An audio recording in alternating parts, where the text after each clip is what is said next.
Nos llena de emoción que nos acompañen como pioneros de este foro de diálogo propositivo, la primera edición de Habla.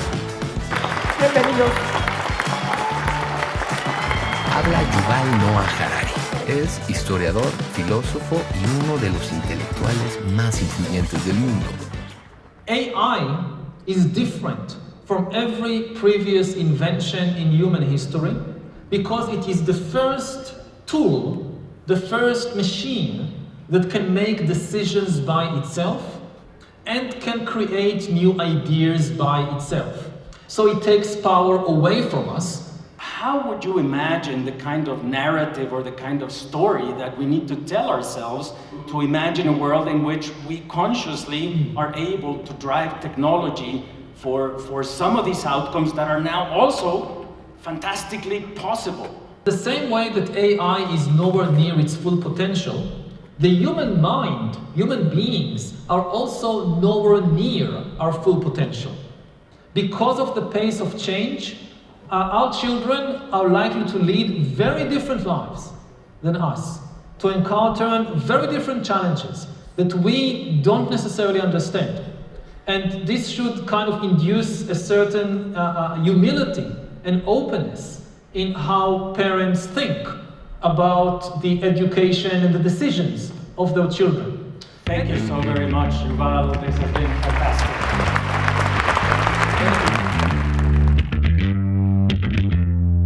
Pues no podemos pensar en el futuro sin hablar de educación, porque la educación históricamente ha sido el proceso a través del cual una generación le transmite conocimiento a la siguiente generación. Muchos caminos, si no es que todos, dan a educación.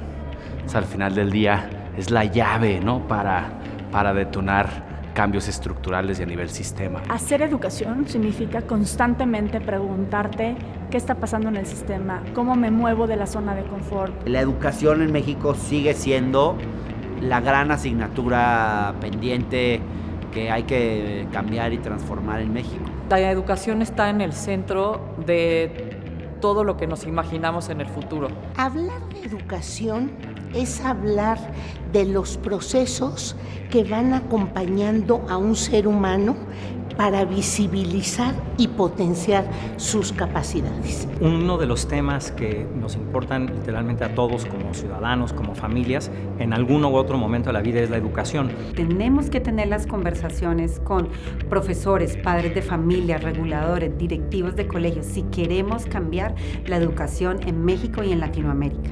Yo creo que sin una buena educación no vamos a tener nunca un buen país. Yo creo que sin una buena educación nunca vamos a tener a los mexicanos rifados que queremos que sean. No podemos hablar de un futuro de país, de ningún país, si no hablamos de la educación. No del futuro de la educación, sino de la educación de hoy.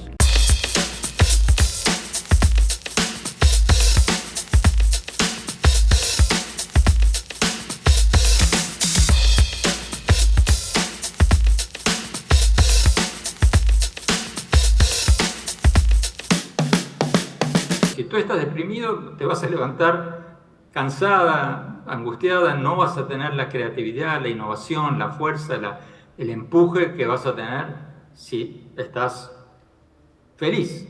Por eso digo que los niños felices aprenden más. La relación entre la escuela y la sociedad es de dos vías. Por una parte, la escuela reproduce las condiciones de la sociedad, pero por otra, la escuela también construye la sociedad del futuro. La educación o es esperanza o no es, porque está íntimamente vinculada a la posibilidad de futuro individual y colectivo.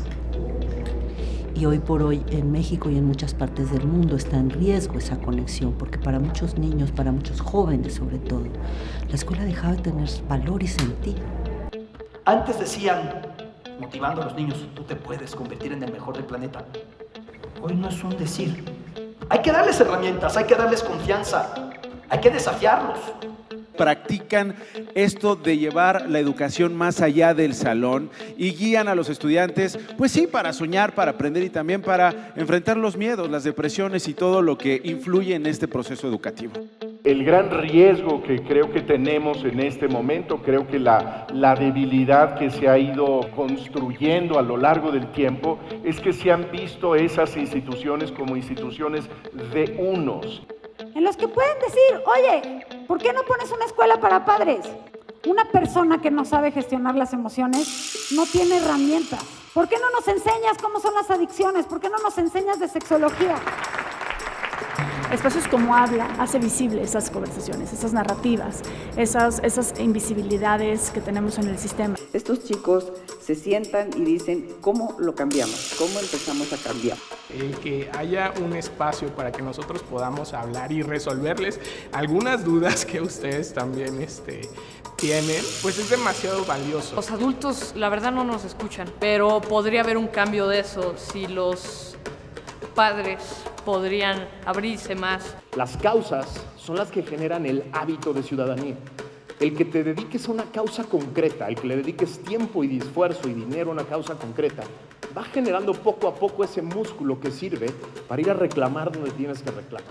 Que hablas una educación en donde todas las personas son expertas en su propia vida, todas las personas son importantes, todas las personas, niñeces, juventudes, las personas adultas tenemos algo que decir y las otras tenemos algo que escucharles que nos hace crecer y ser más ricos. Es un ir al encuentro de la otra persona, de la otra edad. Lo que decía Andrés Oppenheimer me pareció increíble porque nos platicara de la Escuela de la Felicidad en la India, ¿no? En donde se invierte 1 hora a la semana que los niños aprendan qué es mindfulness, aprendan qué valores, les pongan situaciones para ver qué harían en esa situación o no. Pareciera ser, en todas las sobremesas hablamos de que la educación es el camino que conduce a la creación de oportunidades, pero no está sucediendo. ¿Qué me llevé? Que esto es un trabajo no de alguien más, es un trabajo de cada uno. Muy interesante y además inspirador. No siempre te encuentras una audiencia tan motivada y tan entregada y tan atenta.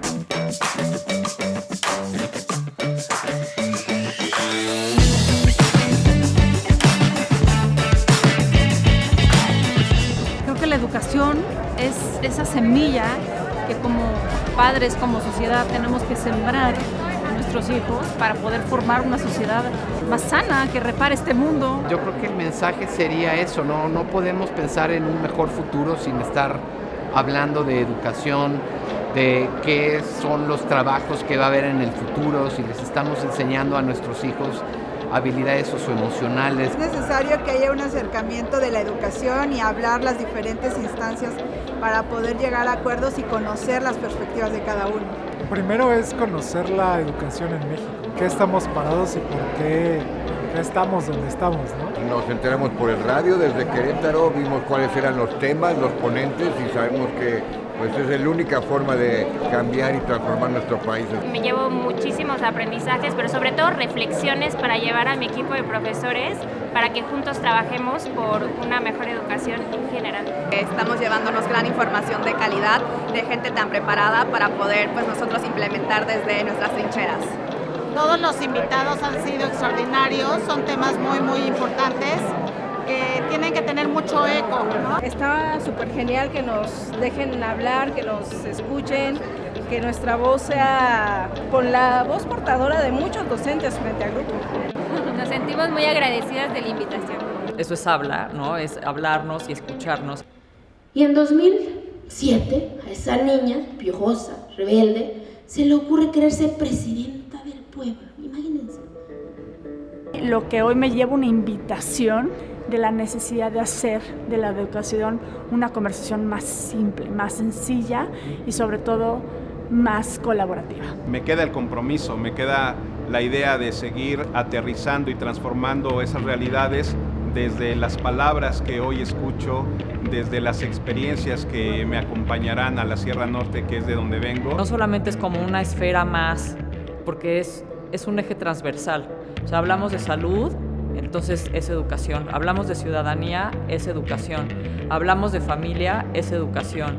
Hablamos de cambio climático, es educación. Las mejores soluciones han salido de espacios relevantes como este. Una sola organización, un solo individuo no va a poder detonar o resolver problemas a escala, ¿no? Y crear cambio social. No nos damos cuenta de todos los seres humanos que vibramos en la misma sintonía, que creemos en que la educación es el camino. Yo estoy convencida de que la educación nos da alas para confrontarnos a nosotros mismos, alas para levantar la mirada y ver otras realidades, reconocer el contexto y alas para ser y hacer más y mejor de lo que hoy somos. Tiene que estar la educación siempre presente en la mente de todos nosotros. Los diálogos no sean nada más en un summit una vez al año, sino que sean recurrentes. Sí veo a Habla trascender en una especie de multicanal, multiforos colaborativos. La educación que sirve, la única que vale la pena, es aquella que te da las herramientas para construirte una vida digna de ser vivida. ¿Cuánto dolor significa construir tu propia historia cuando desde la mirada te están viendo con los ojos incorrectos? Porque de manera automática, desde la mirada de la educación sistemática, te están metiendo en grupos vulnerables. Y entonces entendí que tenía yo que salir de ese entorno, no para olvidar de dónde soy, porque me siento orgullosa de ser mujer y de ser indígena, porque entendí con el poder de la palabra que ser indígena no me hace ni más ni menos. Yo estoy construyendo mi realidad. Yo ya no estoy permitiendo que otros decidan mi realidad. Muchas gracias.